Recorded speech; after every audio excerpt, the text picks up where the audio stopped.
Hello, everybody. It's Wednesday, 12th of March 2025, and it is 9 p.m. here in Ireland in the UK, 10 in France. It's time for the spiritual light. As we announced last week, today our topic it is Kardec and Amelie. As you know, in the month of March, we are dedicated the entire month to talk about Kardec. And we cannot leave an episode without talking about Amélie Boudet. That's why we are here today. So, thank God I'm not alone. I have these three musketeers here with me.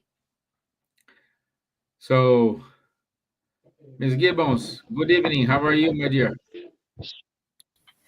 Good evening, Stevan. Good evening, Elsa, Charles, everyone. Nice to be here again.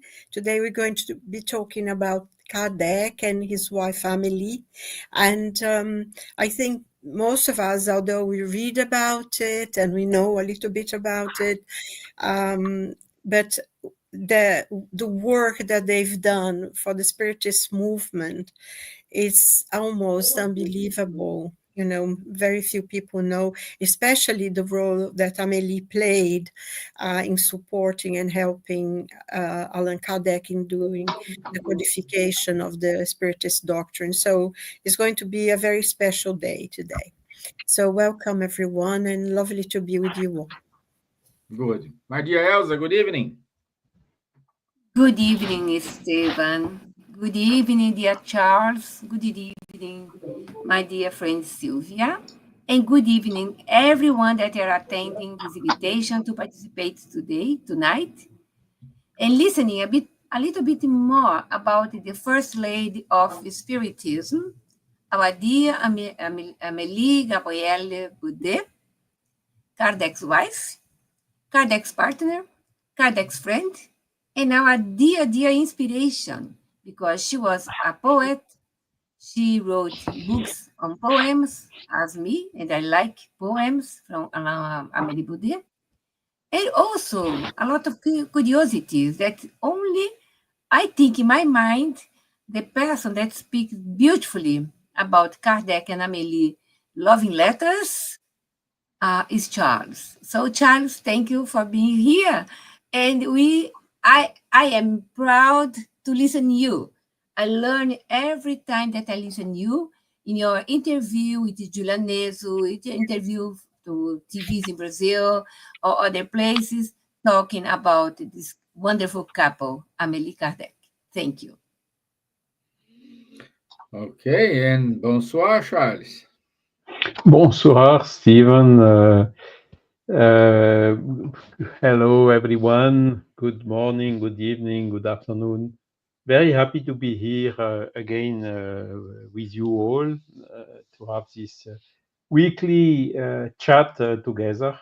And today it's to talk about a lady which is not so much known, which was the spouse of our dear Allan Kardec. Okay. Okay. So, uh, we know that Kardec was the codifier of the Spiritism. And last week we emphasized his brilliant works, how he came up in order to codify those books, in which not psychograph, but he wrote those books. But as always, behind a great man, we always have a great woman as well.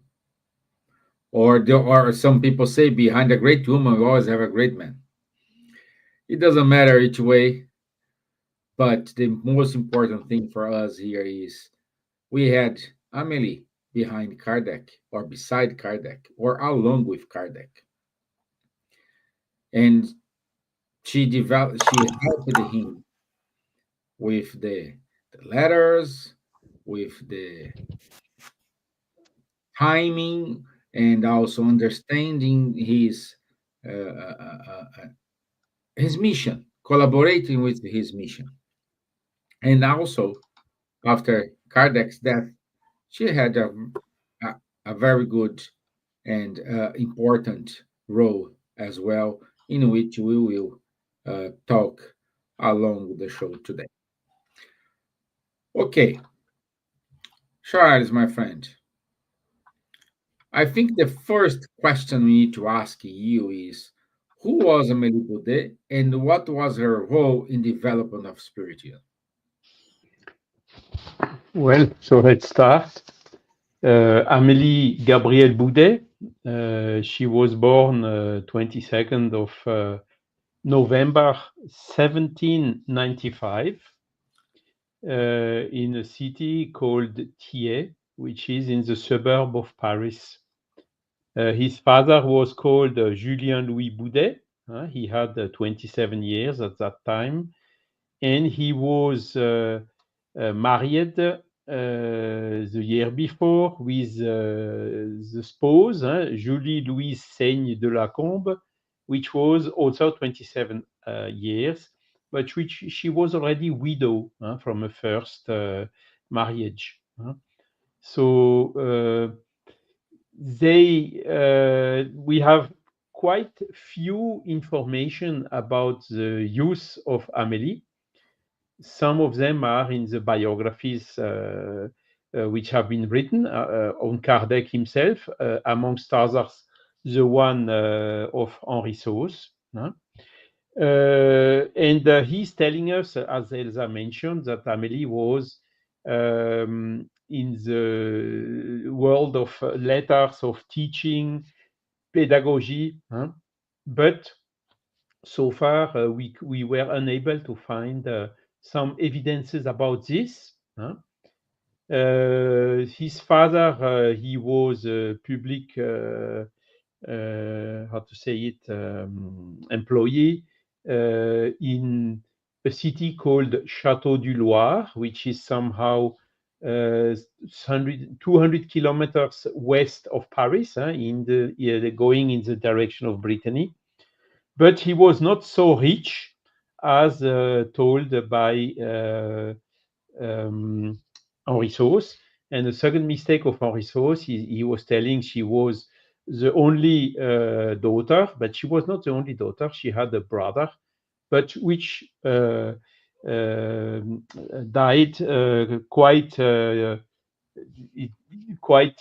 when he had something like 30 to 40 years. He was 30 to 40 years old. Okay, so we do not. The biographies are also saying that she has written some books of poetry. Spring, how to say, Contos Primaveris. How do you tell that in English? Silvia, maybe you can help me. Tales of Spring. Spring poetry. Yes. Tales Voilà. of Spring. Voilà. Also about drawings and also of arts. But these three books which are mentioned in those biographies, also we were not able so far to find them. They are not in the French National Library. Albeit at that time it was mandatory to have a legal deposit in the French National Library of every published book. And there were also some register of all the books published in a year, existing also in those periods, but none of them is mentioning any of these books. So that's still a mystery. So maybe it was handwritten or something like that and not published. The fact is we did not find them and did not find a lot of information about her use. But what we found, and that is very interesting, we found letters that Hippolyte Léon Denisard Rivail wrote to her in 1831. So Hippolyte Rivail was 26 or 27 years old, and she was 9 years older than him. So she was already 36 years old, which was quite old for a mademoiselle, a miss, as we say mademoiselle in French. So this letter, by miracle, arrived to us. Hippolyte wrote it to Amélie, and Amélie had conserved it very preciously. And this letter then was transmitted through the inheritance of all these documents. And by chance came, I had it in my hands, and could appreciate in which circumstances Hippolyte Rivail met Amélie. So that's, I mean, for to introduce. If you want, you can see this letter on a website which is called Projeto Kardec, which is organized by the Federal University of Juiz de Fora in Brazil. And this website is already giving for free something like 300 documents, including those first letters exchanged or sent by Hippolyte Léon Denisard Rivail to Amélie Boudet. Yeah. So you can find the original of the letters there. You can find also the transcription in French. You can find also a translation into Portuguese, but there is no translation into English yet. So I thought maybe it would be interesting to make a quick translation and to read it during the live today, if you all agree. What do you think? Oh, Elsa? yeah. I'm dying to see, to read, Can we to do that? listen. Wonderful, Charles. So I will read it because, and then comment. Okay, let's go. So the letter is dated 13th of August, 1831. From the stamp, there was no stamp at that time. There was how to say carimbo. How do you tell that in English? Stamp. You say stamp, yeah, but it's like those stamp has two ones, meanings isn't it? then. This that you glue on the letters. Yes, you put the wax, and then you put the stamp on it. Yeah. Voilà. And then the stamp in England, Queen Victoria. The post office put a stamp with the date and the day and so on of departure and of arrival. Okay.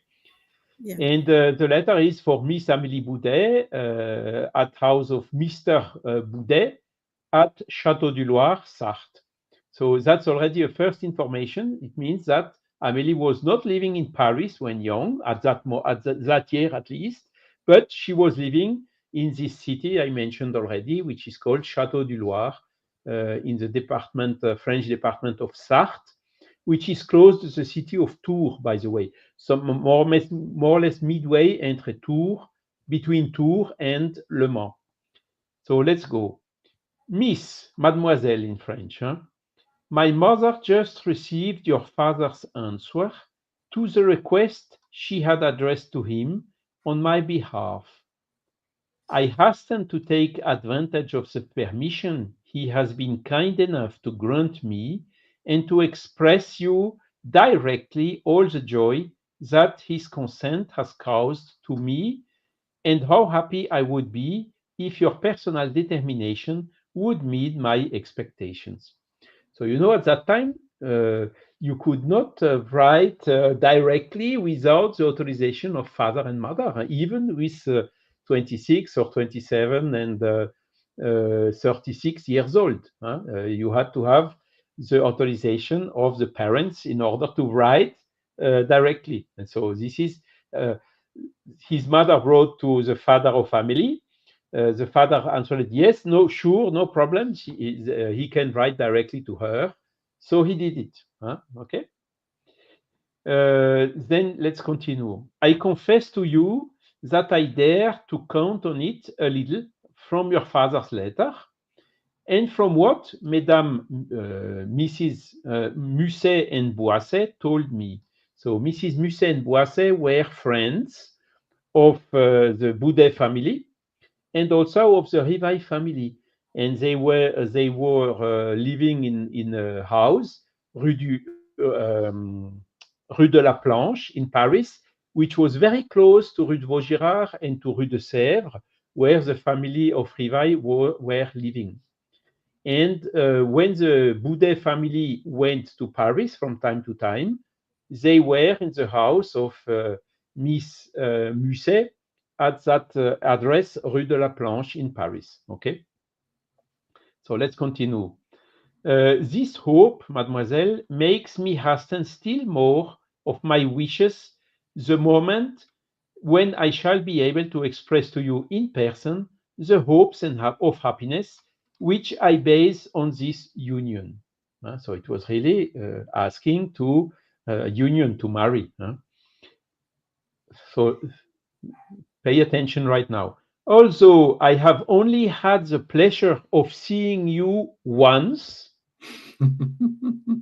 this one interview convinced me that these ladies, Mrs. Musset and Boisset, had not exaggerated anything in painting you in such amiable colors. Therefore, I earnestly desire that no obstacle should delay the accomplishment of my desires. You will probably not be surprised, mademoiselle, not to find in this letter the style which is often used on such occasions. I confess to you that I'm not accustomed to them, and that I feel no disposition for these emphatic demonstrations, the reality of which rests only on a feeling that is often too fleeting. I prefer to these vain protests the expression of a mutual esteem, the only one capable of assuring lasting happiness, sheltered from time and vicissitudes, and I dare to believe that you will share my sentiments in this regard, and that our parents will see with more pleasure a union founded on these foundations. Wonderful, isn't it? Beautiful. Every time I talk about this, my wife is telling to me, "Oh, you go in the intimacy of them. Why should you do that and whatever?" Okay, the letter arrived up to us, and it's so beautiful that I don't see really where the problem is. And this shows exactly, you know, they met only once. At one occasion where there was a kind of a gathering or a party or whatever, where Boudet family and Amelie were in Paris, and where Rivail family with his mother, Jean-Louise and Hippolyte, were also participating, and they could meet. And of course, at that time, Miss Musset and Boisset, they had already some ideas. This one could marry with that lady. They had already, most of the union were somehow arranged. But here we can see that when they saw meet, they met only once, and it was really, how to say, they recognized themselves, before incarnating. We told it already. We planned some things. And of course, in their reincarnation, Hippolyte's reincarnation and Amelie's reincarnation, it was planned that they would join and marry. So they recognized themselves at that moment, at that union. And so this is the reason why he wrote like that in this letter. And then the second thing is, it was not a union, based on those formulas and all this artificial stuff and masks and so on. It was really open-minded, direct, talking straightforward one to the other, without needing any of these type of, how to say it, empathetic demonstrations. Yeah. So it's really wonderful. So let me continue a little bit. I'm pleased to assure you, mademoiselle, that you will find in my mother and uncle, so Rivail was at that moment living with his mother and his uncle, the brother of his mother, and my uncle, relatives who will love you as their own daughter, and who are equally hastening with their wishes the moment of your arrival amongst them, amongst the family. Okay, so that's to say how the letter began. And then he continues, Madame Musset urges me to enclose with my letter the notes relating to my name, age, etc., so that your father may draw from it the information necessary to the formalities he would have to complete in your region. And in fact, at that time, before marrying, there is a procedure that there must be an announcement that this gentleman intends to marry with that lady. And this was to put on the city office publicly so that anyone could see it and maybe make some claim or say, she's already married or it's not possible or this or that. It was a formality that was existing at that time. And that is why he sent the information to Amelie. Amelie could give to the father so that he could do this formality. So he was quite eager to marry as soon as possible. So then comes the information. Hippolyte Léon de Nizar-Rivail, born in Lyon on 3rd of October 1804, son of Jean-Baptiste Antoine Rivail, lawyer, and Jean-Louise Duhamel. Okay.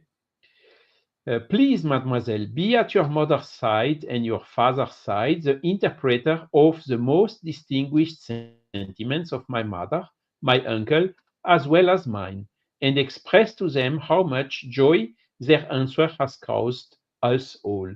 So in the answer, this letter we don't have. The letter of the father of Amelie to the mother of Kardec we don't have, but probably he was quite open to saying, yes, I think it would be a very good thing if they could marry and so on. So there was already a kind of an agreement for her marriage.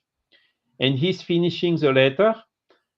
Accept, mademoiselle, the most eager homage of the one who has the honor of being with complete devotion your very humble and very obedient servant, H.L.D. Rivail, head of an institution, Paris, August 13, 1831. So that's his first letter he wrote to her. Maybe I will stop here a little bit and let Elsa and Silvia comment a little bit about this. Before Silvia jumps in, let me read what And you, Stevan, of course. Yeah, Clarissa Steves wrote, so beautiful and romantic. I want my husband to write me something like that. Isn't it? Well, thank you, Clarissa. Yeah. Okay. Well, Silvia, Elsa, the floor is yours.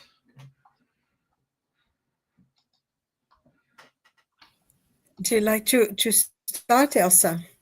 Yes, that also a brief comment, because when Stevan starting talking about Amelie, yes, not many people, even in Spiritism, they don't know Amelie Boudet. I was speaking end of last year, in November, 23rd of November is Amelie's birthday. And I was telling, 22nd, yes, or 23rd is Mudir. Yes, and that's a mistake you can find at some places because the birth certificate is dated 23rd, but you have to read it. Is born yesterday, Amélie Boudet. So she was born 22nd. I was saying someone today is a birthday of Amélie Boudet. And the person, who? Amélie Boudet. Who is Amélie Boudet? I was really surprised because this person know other spiritists, very important spirits, and there's no Amélie Boudet. So I was like, oh, perhaps the Spiritist Center, they are in lack of information regarding really this wonderful couple. Kardec wasn't Kardec without Amélie, because they came together, preparing themselves in spiritual world to be, as Julia said, this wonderful couple, a master of Spiritism that gave to us the right pathway to follow Jesus, to follow the way that we should do in morality. Totally humble. The most humble couple in Spiritism is Allan Kardec and Amélie Boudet, because what they brought, and we know that Kardec suffered a lot of groceries, a lot of problems with people. They envy him or dispute him or said nasty things against him, even in the middle of the Spiritism. But Kardec faced this challenge with his personality that was above everything, and the benefactors are always surrounding him. And Amélie Boudet, in continuation, was a lady of flowers, a lady of giving him all the support with the letters, answering letters, helping him. She was really beside him, not behind, not in front of him, but beside him, supporting him in everything. And of course, she was 9 years older than Kardec. And when we know that young girls or 18 years old girls, they are more mature than them boys with 18 years old.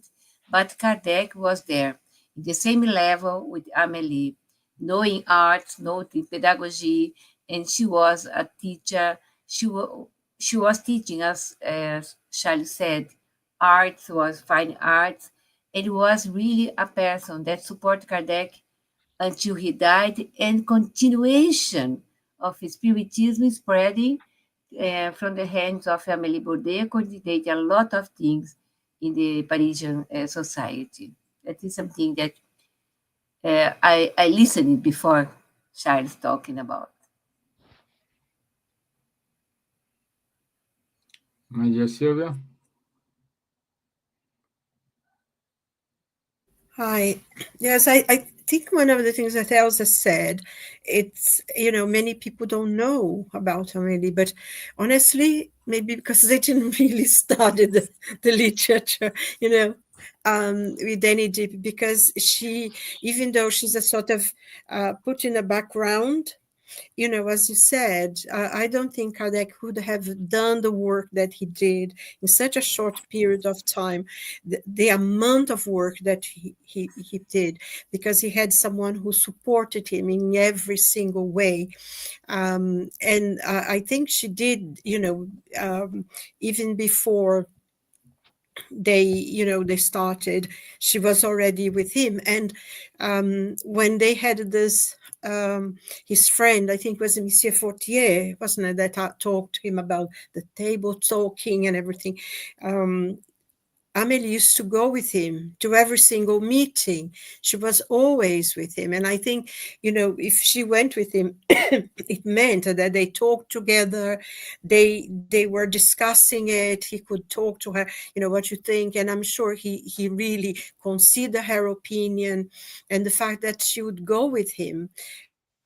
It's so important, because if there is any, if you imagine the question, not the way people imagine, but thinking about soulmates, they were soulmates. They reincarnated to do this mission together. There is no doubt about it. And she was always with him, so he could talk to her. She could maybe give opinions, and I'm sure he valued what she taught. And throughout all the times that he was working, she helped him, as she, like Elsa said, she answered the letters. He was his secretary. She did almost everything. And I think I remember reading something that she mostly took care of everything, of the house so he could concentrate completely in the work that he was doing. It's sometimes people don't value that, the question of a woman who stands, and supports the person they living with. And And I think, we forget as well after the death of Kardec, that she took upon herself to continue some of the work, and she was the one who published the posthumous memories and everything that the book, the posthumous works. She published it, and I think we forget as well that she fought quite a lot, and there was a lot of problems. I think probably Charles will know much more about it. Some of the difficulties that she was really criticized, and they were trying to change things and everything, and she was there, being there, supporting what Kardec had done. And the codification of the Spiritist doctrine, I think, is one of the most important works in the history of humanity. I think even personally, I feel that sometimes, even as spiritists who've been reading these books, studying them, for quite many years, we still have no idea of the depth of knowledge and spiritual knowledge and scientific knowledge and religious knowledge as well that those books bring to us. So it was a Herculean work, and she was there. She was part of it, and she supported and helped, I think, as his support and secretary. And I always remember that there is the painting, isn't it, Elsa? Somebody painted that when there is that story about the man who found the spirit's book in a bridge when he was thinking of committing suicide, and he found the spirit's book. And there is that beautiful picture of the letter that this man wrote to him, and he put the book in a wonderful he arranged the book in beautifully ways, and I think he was printer or something. And there is that picture of her bringing the book and the letter, because she was the one who opened all the correspondence. And you can imagine how many letters and correspondence he would have. So she probably had to go through all of that and sort out what was important enough to bring to him, what she could answer herself. I mean, she did amazing work, and I think we really would not have the Spiritist doctrine if it wasn't for her. I think we really we all have to learn more about her, and most importantly, to follow her in her quiet dedication. And because it's incredibly difficult to be behind someone and helping them and making sure that they shine. And she was that kind of person, and I think we all could learn a lot from her in the dedication to the Spiritist teachings, in the work, and reaching out and helping, because she was also a teacher, so and being a poetess, and she was wonderful. She was like a Renaissance woman, and we usually don't value much the role of women, but I think she's very, very important, and we ought to give her due in the Spiritism teachings and everything, and follow her example, loving and dedication. I think she's wonderful. And just a thing en passant here, Baz used to have a theater group, if you remember. And I played the role of Amelie. Do you remember, Elsa, in the play that we did about Kardec? So I always feel very attached to her, very emotional when I talk about her, because I remember the play. The funny thing is, whenever I remember how it was, I feel very, very emotional still. So I feel that connection. So it's just something on passant. A great play. And also, Silvia, as you mentioned, we in the UK, to the artist Irene Malvesi. She's an artist and therapist in the UK. She, in 2003, she was preparing this wonderful canvas, Amelie and Kardec together, and the Pommery behind the scene, the scenario, where a lot of suicidals took their lives in this bridge. And this person that you mentioned now, Charles said the name of both of them that took the book that was in the bridge. So this book saved my life. Here. And this book was beautifully prepared, organized, a new cover, and sent to Kardec, as you pointed. But the portrait, the beautiful art, was prepared and finished in London for the bicentenary of Allan Kardec in Paris, 2004. We donate this beautiful, beautiful, and big portrait to International Spiritist Council. So it's a art, really a beautiful art. Kardec and Amelie together. But I don't know if Stevan can show to us, the one that doesn't know what I'm talking about, and it will be very good. Yeah. Good. So, That but can complement. Steven, I think can put on the chats the website address of this Università Luis de Fora University. I put it in the internal chat here. yeah. And then here you can see also this letter I just read. At that time, there was no envelope. It was a piece of paper written in three faces, and then it was bolded. And on the front page, there, and then closed with a point of glue. On the front page, you see you have the address with the stamp of the post office, and you can see also on the right side his signature on the letter. Yes, okay. And this document you can download from this Progetto Kardec website of the University of Juiz de Fora. And not only this, we found also we have the marriage contract of them, which was dated 6th of February 1832. And at the end, they married 9th of February 1832. And we have also the extract of the civil state archives, which is there is this original does not exist anymore in Paris, because in 1870, when there was this commune event, everything has burnt, and the marriage contract also, the notary archives have also disappeared. So these are really unique documents that, thanks to God, came until us about the details. So to continue quicker, we have several other letters they wrote, because when he was traveling, he wrote to her when she stayed in Paris. For instance, he was in Lyon in 1834, so we have a couple of letters there. Amélie also traveled to visit her brother, 1835. We have also a letter from Rivail to Amélie that Rivail wrote in 1837 when he was in London. Yes, London, UK. He was looking for students for his institute. So we have also this letter available.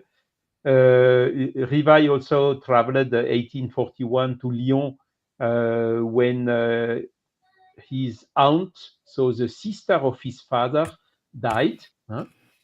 And then we have also a series of letters when Amélie went in the summer to the house of her father. And on those letters, there is one very interesting thing which we can learn, because one of the questions was, did they have natural children?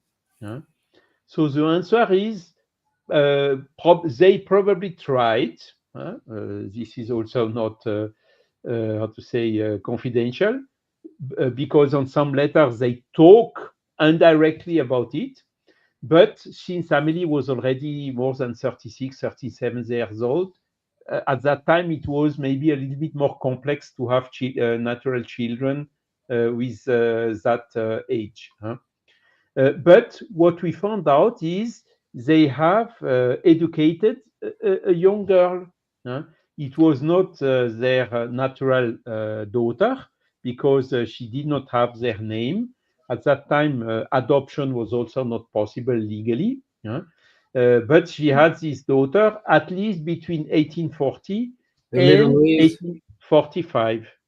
The little The little Louise. Louise, yes, correct. And unfortunately, this young girl was not very healthy, and she ended up dying in December 1845. So all these things we found out in these letters they exchanged. And that came up to us. A first lot came in 2010 here in France, and the second lot appeared in 2018, and they are currently in Brazil. But all these letters are already available on the website, so you can have the full follow-up of all these letters, including these details about this young girl. The mother of Kardec, of Hippolyte Rivail, she died. They married in February 1832, and his mother died in July 1832. So she died only a couple of months after their marriage, whilst the father and mother of Amelie, they died in July and August 1847. So this is why we have all these letters. Then in all these letters, we can, of course, it's not the same as the first one, but you can always see that their relationship was always very good, fair, how to say, very friendly, very huge complicity between them. So this appears very clearly from all these documents. Of course, we cannot talk about all the documents here. It would be exceed the time. And then we have also as well also letter exchanged between Allan Kardec and Amélie, because it is known that Allan Kardec made some spiritist travels. First one in 1860. So when he was in Lyon, he wrote to Amélie. So this is the certificate of marriage, original document. That is not it's a unique document. The original one does not exist anymore. It has been burnt in 1870. So these letters that Kardec wrote to Amélie during this first travel, second travel in 1861, he was in Lyon and also Bordeaux. We have the letters. Third travel 1862, he was in several cities. So there we have something like 8 or 9 letters, which are also very interesting.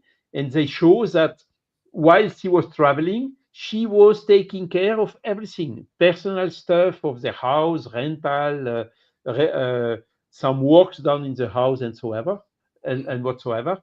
And she took also, she managed also all the letters, because Kardec received 20, 30 letters every day. And she was telling him, look, you got a letter from this, that, this one we answered, this one we told you will answer, and so on.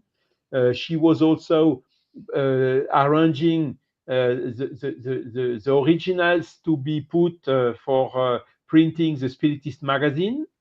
So she was really complementing everything when she stayed in Paris, and he was traveling because his travel of 1862 was between beginning of September and past half October. So it was more than 6 weeks travel. Okay. Yes. So what else can we say? There are also some letters when Kardec was in Saint-Adresse. He was writing the Gospel according to Spiritism. And Amélie also, she went with him and then went back to Paris because they had very good friends there, which is called the Widow Foulon, which was living in Saint-Adresse. And we have also letters from that period. In this letter also we can see that Amélie was writing very well, because the ladies did not have education. They did not go to school at that time. But she wrote really very correctly in the letters. That's another detail which appeared from all this. What else can we say quickly? Charles, Yeah. we only have like 12 minutes, and I'd like you to say what's the important role Amelie did after Kardec passed away. Yes. So one thing also that I would like to read quickly. So she passed away. It was 21st of January 1883. So this means more than 14 years after Kardec, which died in March 1869.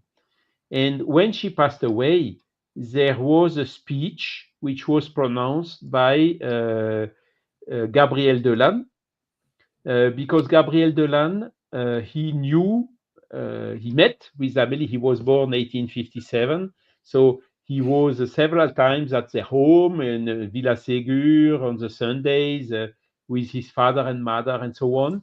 And he was also very close to Amélie Boudet after Allan Kardec died. So he was very close to her. And if you allow me, it's not so long. I will quickly read the speech that he delivered at the funeral of Amélie, because it's just summarizing the role Amélie had together with Allan Kardec and a little bit after. So let's go. Mrs. Allan Kardec was truly the strong woman according to the Gospel. Having become the companion of the great popularizer of Spiritism, she adopted his ideas. She employed all his energies in the study of the new principle. She conquered the prejudices of her age and her education, and raised by her will to the height of the spirit of our master. She proved subsequently, by the deep attachment she has retained for our way of seeing, that Spiritism had penetrated vividly into the heart. Yes, these great and sublime truths, which our philosophy professes, gave her the courage to boldly second the propagator of the new faith and to support him in the often painful struggles of the apostolate. The companion of a superior man feels that particular duties devolve upon her. Not only does she, like every devoted wife, have the task of surrounding him with love and thoughtfulness, sorry, but she has, moreover, the holy mission of strengthening him, his soul, in the painful hours of trial.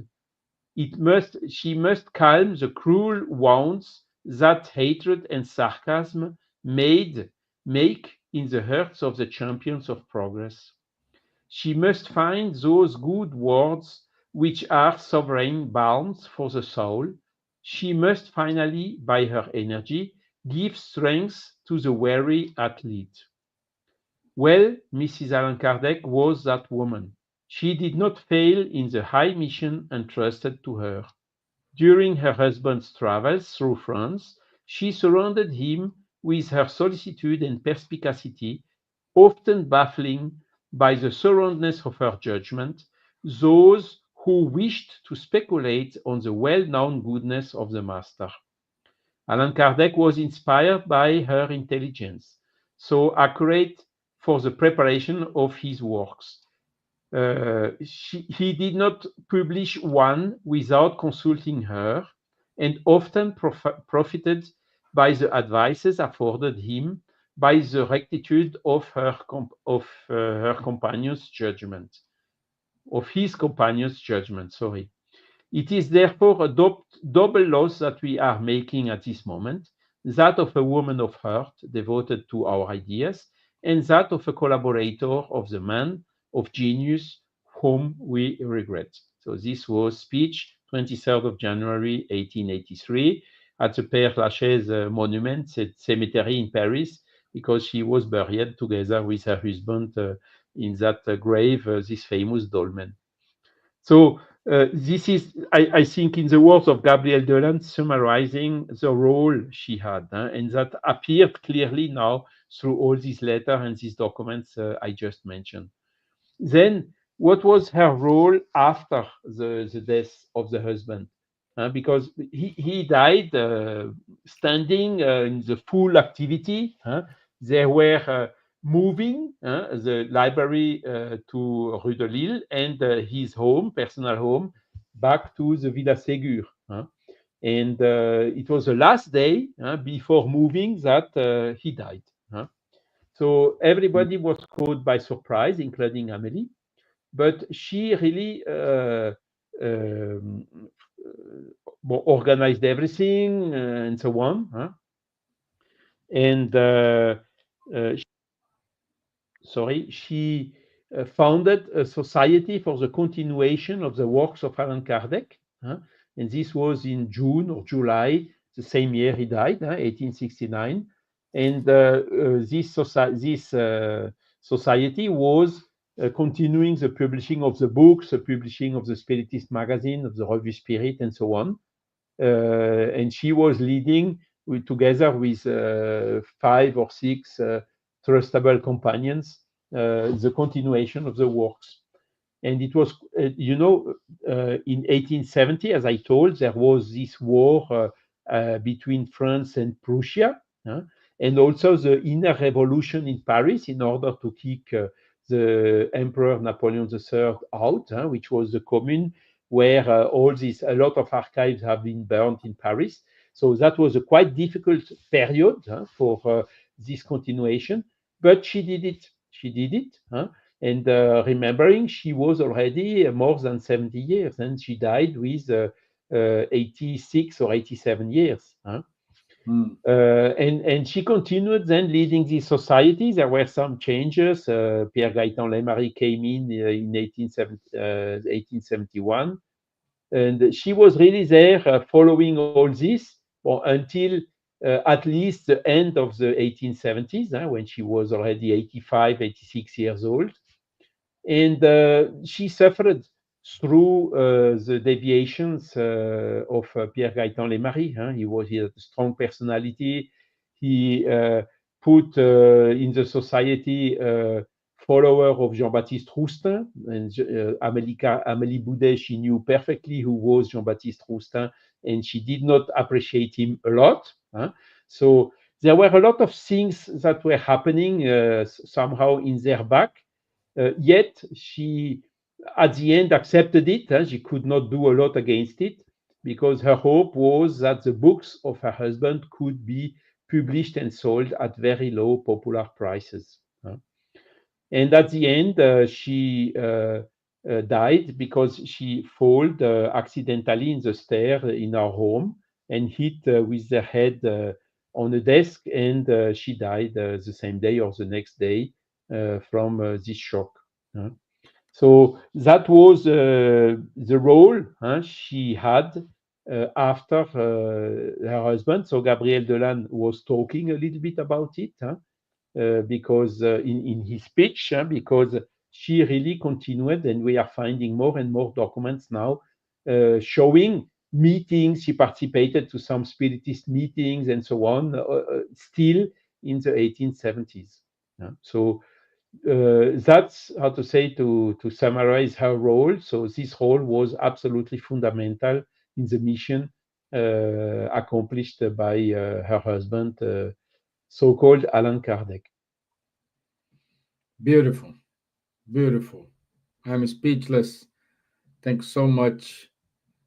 In 1 hour, you could brilliantly give to everyone a hint of who was Amelie and her beautiful journey along Kardec. So Pat K said, what an example of faith she demonstrated even after his passing. Yes, Pat, it is. She had a very tough times, and luckily she resisted until she could. Stevan, you could show the picture if you have in the WhatsApp, the picture of Kardec and Amelie together. You sent me. I didn't see. Yes, in WhatsApp. Okay. Oh. 1 I second. don't know that we have this wonderful picture, portrait or art. Yeah.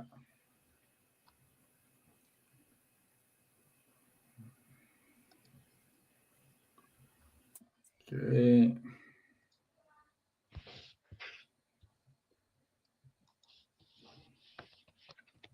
My tray I can see again after finish. It's in YouTube. This is the picture that Silvia was mentioned before, Yeah. and Kardec and Amelie received a letter with this book, well Yes, it's restored. painting, isn't it? Yeah. Beautiful. Okay. Okay. Okay. So, I sent you also other pictures, Steven, of Amelie. One that we discovered also in 2018 when she was a little bit younger. And the second one already in the 1874 or 1875 when she was 80 years old. 1 second. 1 second. Yeah, let me put it here. We are shaking you a little bit, challenging you, Steven. Yeah. Sorry for that.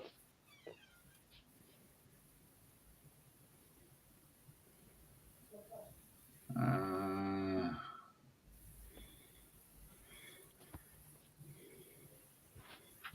And you can see that, yes, of course, it's the artist of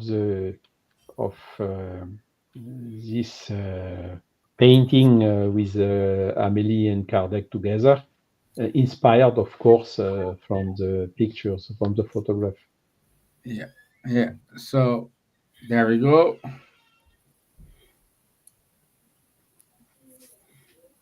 Voilà. So on the left, it is when she was younger. She was, I don't know, something like 50 or 40, 50. And on the right, it was this photo from Bugey, already in 1874, when she was 80 years old. She had good image. Oh gosh, This thank you. photo Bugey, we cannot see it very well on this because behind her is her husband, Allan Kardec, with a paper. But these pictures of Bugey were fake. And Les Maris, there was a trial against the Spiritists. Amélie Baudet was called to the court.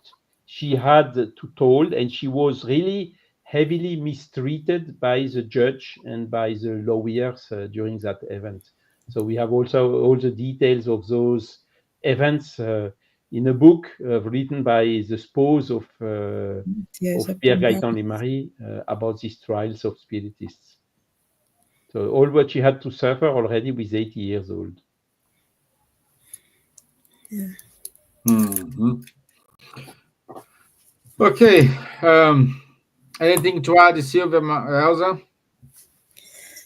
Now I think Charles, had a lot. I just want to reiterate how wonderful, the work that she did to keep going Spiritism in the level that it was always during Kardec's life, and we owe her, I think, a great deal for all the work that she did and in supporting him and really in being one of the most important figures in spiritism with Kardec.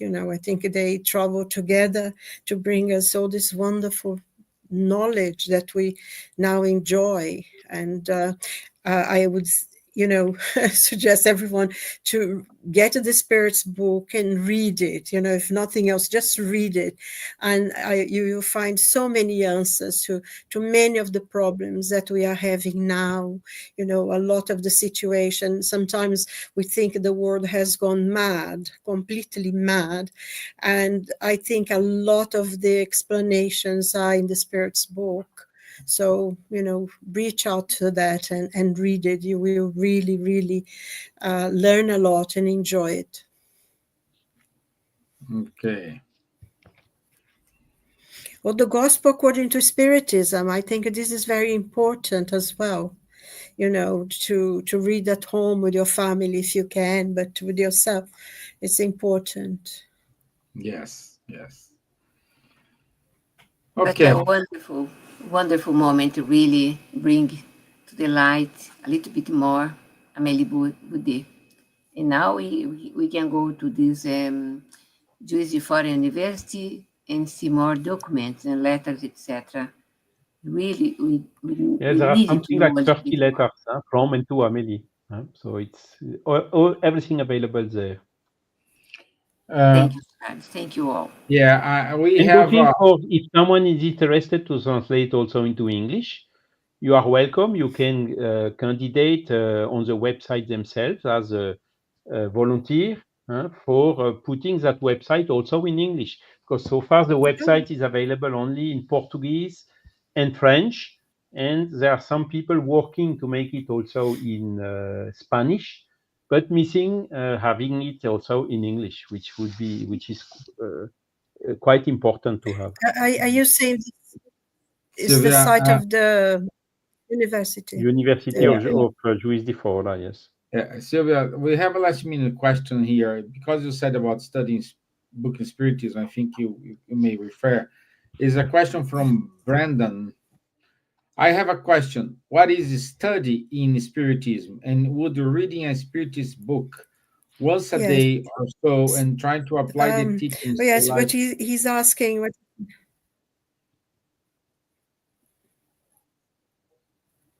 Trying to apply. So, Um, certain. well, I think um, if you read a Spiritist book a day, I usually take maybe half a day just for one question because there's so much. But I think basically if you read some, at least some of the questions, and if you try to apply them, because basically what Spiritism teaches us is that we all have a place in the sun. We are all God's children. And the basic thing that you learn is that you should treat others the way you wanted to be treated, and put this into practice. Yes, I think he studies because in a way, I don't know, I find it sometimes with Spiritism, most things, that the more you learn, the less you know, because every time you learn something, there is another 10 things that you didn't know about. So you are constantly rereading, and especially the Spirit's book, for me anyway, I don't know how other people feel, but every now and then I read, oh, did I read that before? Yes, because I have my notes there. You are always is learning something new. And it's almost because you grow in life and you learn other things from other places, and you go back to the Spirit's book, and there is always something new. You can always understand something in a way that you hadn't seen before. So it's a constant learning. I think that's why I find we study, and yes, and then putting into practice what you learn. I don't know how you others feel, but I try to Yeah. do that myself.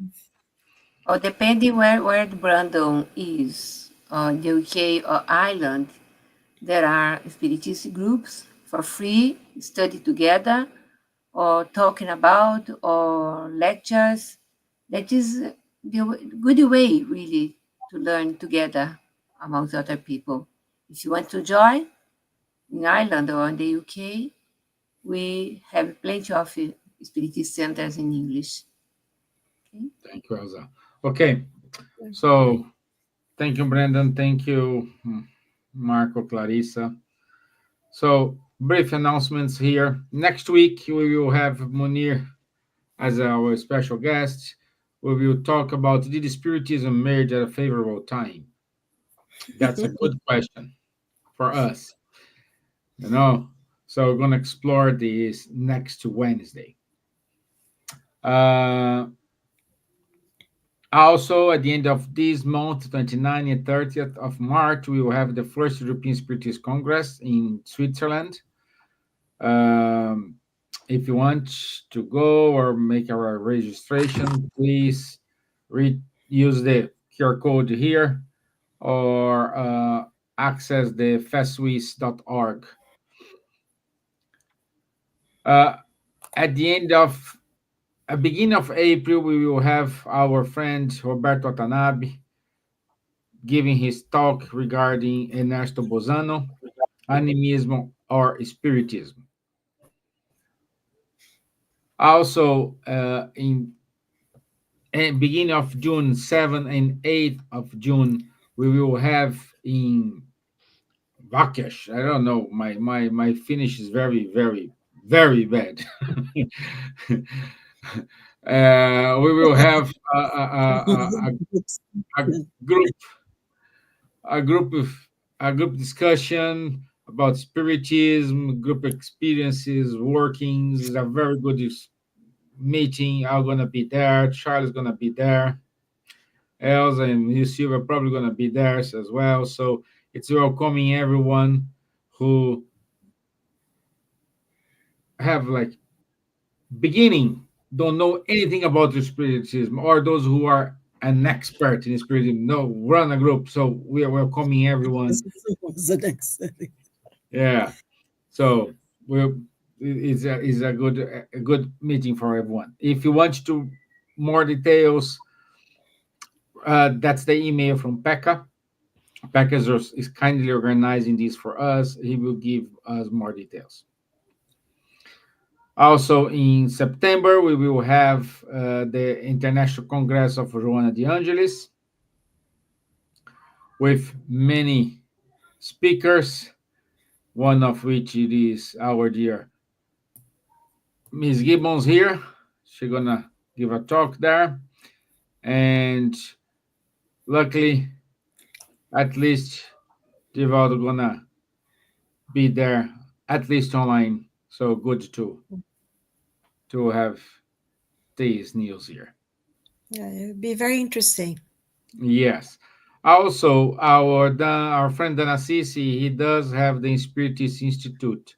If you want to register in order to receive newsletters about the Spiritism in English, please go to the Spiritism radar and subscribe. So it's very important for us. Last but not least, every weekly we do have a young people exploring spiritism together. It is a free and open conversation about spiritism, especially with the young people. So if you want to join, is every Thursday on from 6:45 p.m. to 7:45 p.m. London time. Okay. So if you want the link, just email contact at solidaritysspiritistsociety.org.uk. That's it from us today. I want to say thank you. Thank you, Charles, for all those informations about You're Amelie. welcome. Thank you. Thank you, Elsa. Thank you, Silvia, for your comments. Thank Clarissa, you. Luviem, Brandon, Marco Davis, Pat K, Maitreya. Let me see. Thank you. Oh, that's it. Lily Kapai. So thank you so much, my friends, for being here with us. I'll see you next Wednesday. Have a lovely night. Thank you. Bye bye. Thank you. Bye Good bye. night. Take God care. bless Thank Bye you, you. bye. God everyone. bless. Bye bye.